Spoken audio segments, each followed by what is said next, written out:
हम एक ऐसे दिनों में रह रहे हैं जहां पर आपको मोस्ट ऑफ प्रीचिंग्स ये सुनने को मिलेंगी, आओ और आशीष पाओ। मोस्ट ऑफ लोगों से आप यही सुनेंगे।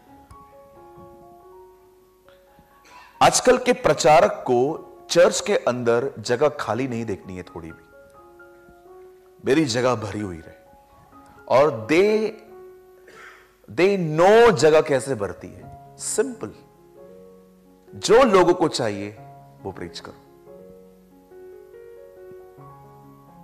आजकल आप बहुत सारी जगहों पे यही सुनोगे, आओ ये मिलेगा, वो मिलेगा, वो मिलेगा, ये मिलेगा।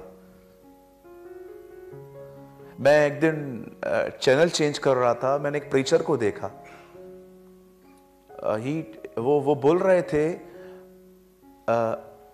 पता नहीं क्या वो एक अडंगी सी बात थी। वो कह रहे थे कि अपना कार्ड निकालो, कार्ड क्या बोलते हैं इसको, एटीएम कार्ड, अपना एटीएम कार्ड निकालो और मैं उसके ऊपर प्रार्थना करूंगा, तुम्हारे बैंक में ऑटोमेटिकली पैसे आ जाएंगे। मेरा मन कर रहा था मैं निकालूं, बट मैंने सोच रहा था वो जो पैसे आएंगे उसमें नंबर कौन सा होगा। क्या क्या हो रहा है आजकल, all type of nonsense. Miracle money, हां अभी याद आ गया, मिरेकल मनी।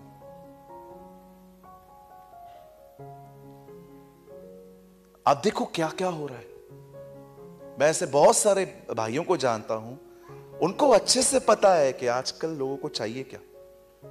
अच्छे से पता है किसको बाहर जाना है, किसको बाहर से नीचे आना है, किसको क्या चाहिए, किसको क्या चाहिए। अच्छा, हमें तो भविष्यवाणियां भी अपने हिसाब की चाहिए।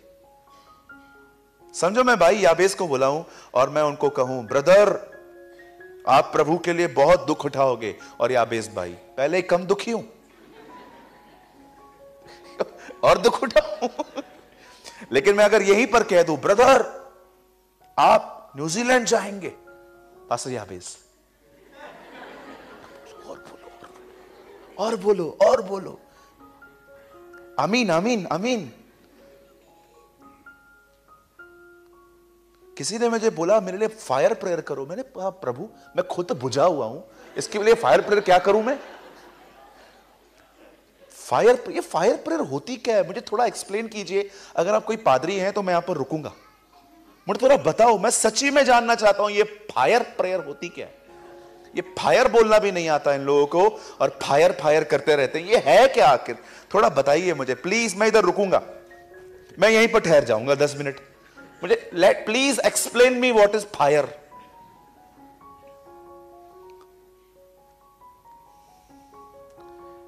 एक चर्च में मैं गया, वहां पर एक प्रचारक आए थे। उन्होंने कहा आपके हाथों में गोल्डन टस्ट है, इधर है। हम लोगों का ध्यान खुदा के कलाम में ले जाओ और आप लोग उधर से निकाल के वापस चीजों में डालो। मेहरबानी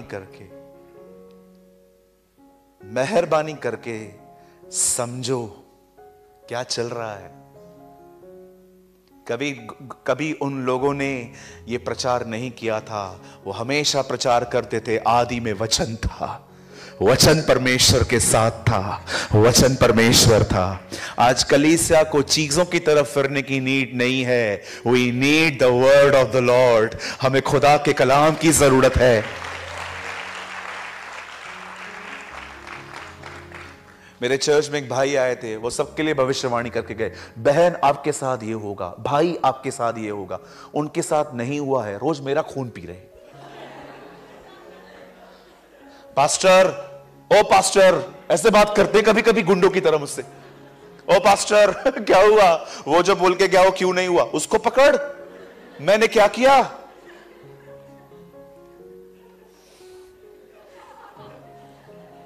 आज लोग हंस रहे हो, मेरी हालत खराब होती है। बाइबल कहती है भविष्यवाणी से ज्यादा मेरा वचन माना जाए। मैं आप में से हर एक को कहना चाहता हूं, कभी कभी भविष्यवाणी पूरी नहीं होती, लेकिन वचन कहता है जमीन टल जाएगी, आसमान टल जाएगा, लेकिन उसकी कही हुई बात कभी नहीं टलेगी। वो संपूर्ण वचन पूरा होगा। Come on, be wise. भविष्यवाणी कोई भी कुछ भी कर देता है आजकल। मैं नहीं कहता हूं कि भविष्यवाणी को तुच्छ जानो, बाइबल भी कहती है कि प्रोफेसी को कभी भी तुच्छ मत जानो, पर बाइबल यह भी तो कहती है कि भविष्यवाणी से अधिक उसका वचन माना जाए। हालेलुया। प्लीज इन दिनों में देखो आप किसको सुन रहे हो, विच प्रीचर यू आर फॉलोइंग।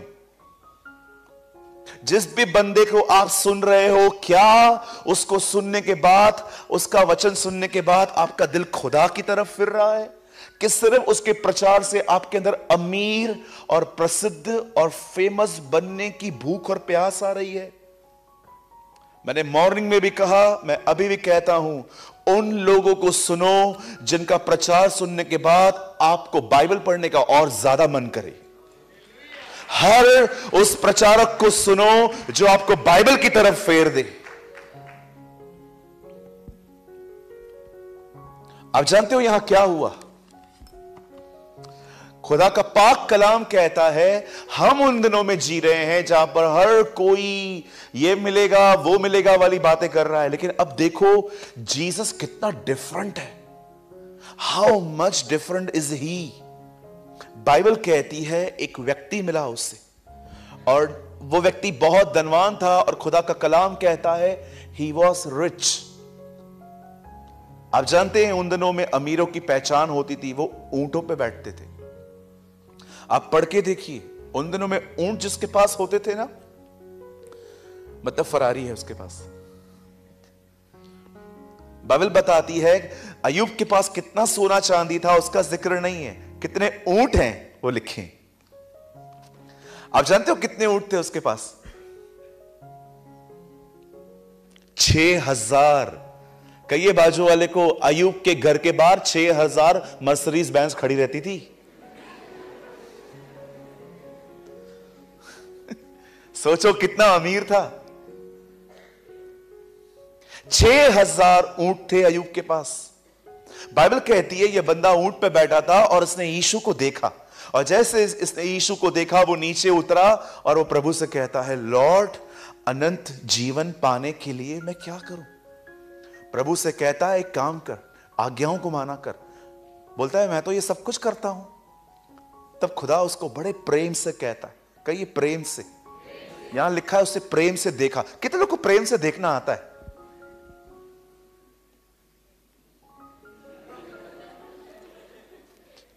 आपको पता है आंखें बात करती हैं। ट्रस्ट मी, आंखें मैसेज देती हैं। आप कभी कभी देखो मां बच्चों को कैसे समझाती है, आहिस्ते आंटी आंखें बाहर आ जाएंगी। देखा है कभी कभी आपने? हाँ, यस, धन्यवाद, कोई तो है। कहिए आंखें। कभी कभी आप देखो जब पति बीवी से अलग होकर अपनी बहन से बात करता है, और पत्नी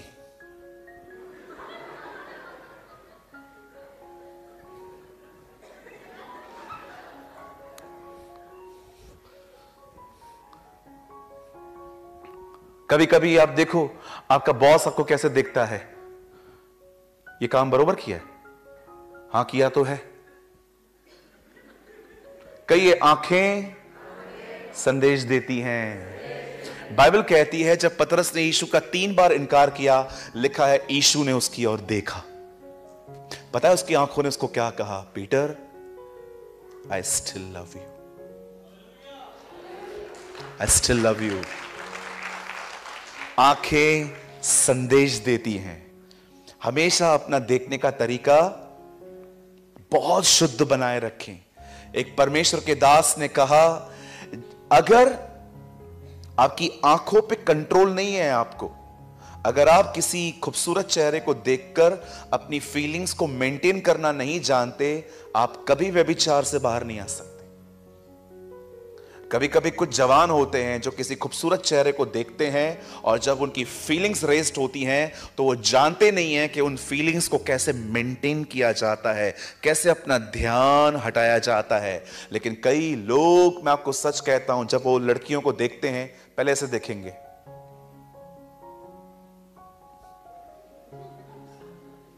घर तक छोड़ के आएंगे, फिर घर तक छोड़ के आते, जब तक वो नहीं जाएगी।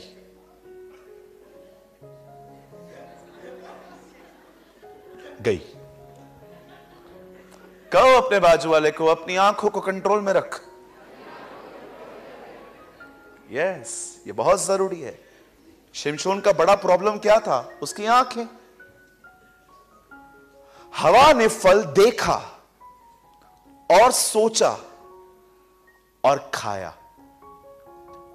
जिसने अपनी आंखें शैतान को दी हैं, उसे अपना मन भी उसको देना पड़ेगा।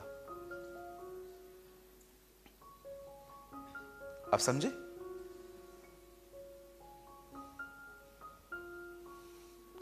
हालेलुया। ये आपकी बॉडी का बहुत इंपॉर्टेंट हिस्सा है।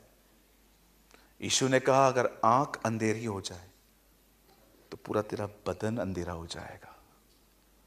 आई एम सॉरी, मैं किसी को टोन नहीं कर रहा हूं, लेकिन मैं आपको सच कहता हूं, मैं अपनी आईज बहुत संभालता हूं। ना मैं मूवीज देखता हूं, ना ये जो 15-15 सेकंड के फालतू रील्स आते हैं, ना मैं वो देखता हूं। मुझे पता है ये एक दरवाजा है, मैं जो देखूंगा वो मेरे अंदर आएगा और मेरे अंदर यीशु रहता है। मैं ऐसा कुछ नहीं देखूंगा जो उसको अनकंफर्टेबल करे। ये बहुत जरूरी है कि खुदा मेरे साथ है, लेकिन उससे भी ज्यादा जरूरी ये है वो मेरे साथ कंफर्टेबल रहे। आमीन। वो मेरे साथ खुश रहे। आप जानते हैं यहां पर जीसस ने उसको प्रेम से देखा और उसको पता है यीशु क्या कहता है, अपना सब गरीबों को दे, मेरे पीछे चल, तुझे स्वर्ग में धन मिलेगा। अब आपको लगता होगा प्रभु से मांग रहा है। आप जानते हो जब खुदा आपसे कुछ मांगे, बिलीव मी, जो मैं कह रहा हूं, बिलीव मी, अब फिर से कह रहा हूं, बिलीव मी, जब परमेश्वर आपसे कुछ मांगे ना, मैं आपको सच कहता हूं, वो देने के बाद आपको क्या मिलेगा इसका कोई अंदाजा नहीं है। कुछ लोग सोचते होंगे उस बंदे से सब कुछ मांग लिया गया और वो अगर सब कुछ देता तो फिर उसके पास क्या बचता। विश्वास करो, यीशु मसीह उसे गरीब होने की चाबी नहीं, उसको और अमीर होने की चाबी दे रहा था। उसको ये नहीं कह रहा था वो कि तू ये सब दे, वो उसको और रिच होने की कीज दे रहा था। अरे खुदा भी जानता है अगर कुछ बचेगा नहीं तो खाएंगे क्या। आपको लगता है आपका परमेश्वर ऐसा है जो आपको भिखारियों की तरह जिंदगी देगा? नेवर। वो उसे दे नहीं रहा था, वो उसे और रिच होने की चाबी दे रहा था कि अगर वो उसके पीछे चलता वो रियल में रिच बनता। रियल में। मैं हमेशा अपने चर्च में कहता हूं, गरीब हैं वो लोग जो सिर्फ खुदा से मांगते हैं, धनी हैं वो लोग जो खुदा के कहने पर दे देते हैं सब कुछ। आज मैं आपसे पूछना चाहता हूं, इस पूरे मांगने वाले किंगडम में ये मिलेगा वो मिलेगा, आज मैं आपसे पूछना चाहता हूं, आपने खुदा को क्या दिया है? आपने प्रभु को क्या दिया है? ब्रदर देते हैं ना, अभी ऑफरिंग दिया ना? जी नहीं, मैं ऑफरिंग की बात नहीं कर रहा हूं। आप परमेश्वर को क्या देते हैं? पूरी जिंदगी वो बहन परमेश्वर से एक बच्चा मांगती रही, प्रभु मुझे बेटा दे, प्रभु मुझे बच्चा दे, प्रभु मुझे बच्चा दे, प्रभु मुझे बच्चा दे।